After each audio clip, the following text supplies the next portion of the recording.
We've been told being made in the image of God means that we look like Him. But the Hebrew word in Genesis 1:26, Salem, means shadow. And here's the paradox. A shadow proves that light is near. That means when God made man in His image, He stamped us as proof of His nearness. Not just a reflection, but a living shadow that reveals the source.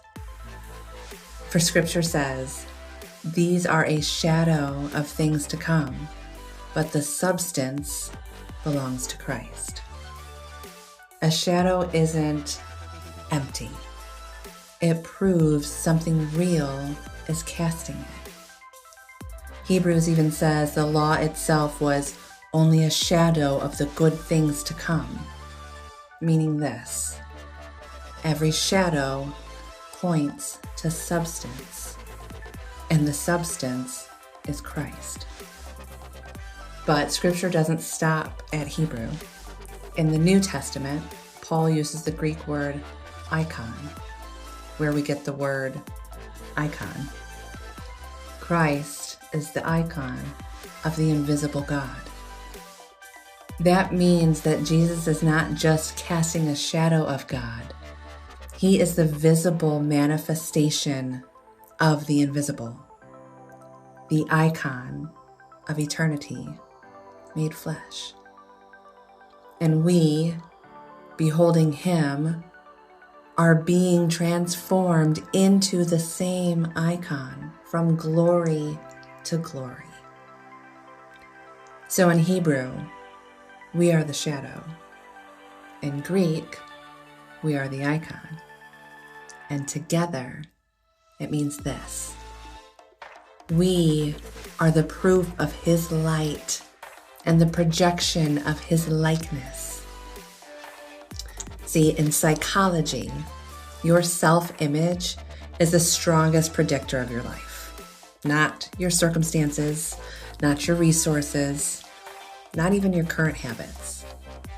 The picture you hold of yourself in your mind, that is the ceiling or the soil of your becoming.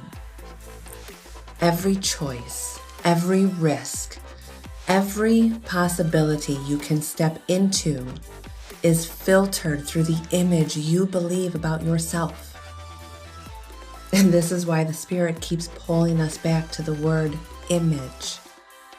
Because if you are made in His Salem and His icon, you were also made with His imagination. Neuroscience now confirms what Scripture has always revealed. When you imagine something vividly, your brain fires the same patterns as if it were actually happening. Your nervous system cannot tell the difference between rehearsal and reality. That means imagination is not make-believe, it's make-ready. It is your internal stage where the body and brain begin preparing for what Spirit has already shown you. Psychologists call it mental imagery. Athletes call it visualization. But Scripture calls it faith. Faith is the substance of things hoped for, the evidence of things not seen. Faith is imagination sanctified. It's when the raw power of forming inner pictures gets aligned with God's eternal vision. But there's more. Because image in Hebrew is shadow, and shadow is proof of proximity. That means your imagination is not random. It is a sacred overlap zone between the invisible realm and the visible. It's the very place where God plants previews of the future and invites you to walk it out. Write the vision, make it plain on tablets, so he may run who reads it. For still the vision awaits its appointed time. Your imagination is the womb of spirit. It is the place where heaven conceives form in the earth. Think about it. God himself imagined light before he spoke it. He formed the picture in his being before he called it into reality. Your eyes saw my unformed body. All the days ordained for me were written in your book before one of them came to be. And you, made in his image, carry the same faculty.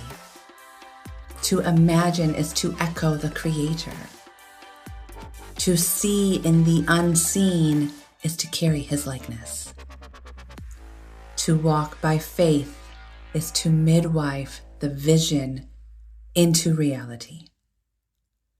This is why distorted imagination is so dangerous. The enemy wants to hijack your self-image with shame, fear, and fantasy. Because if he can warp the picture within, he can choke the possibility without. But when the Spirit sanctifies your imagination, fear turns to faith. Shame turns to sonship. And self-image becomes God image.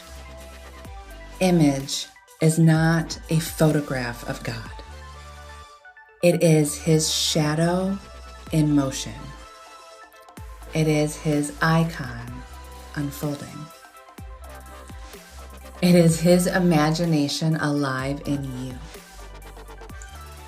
Shadow proves that light is near. Imagination is how the unseen births into the seen. And faith? Faith is the alignment that makes it real. Be loved and be loved, beloved.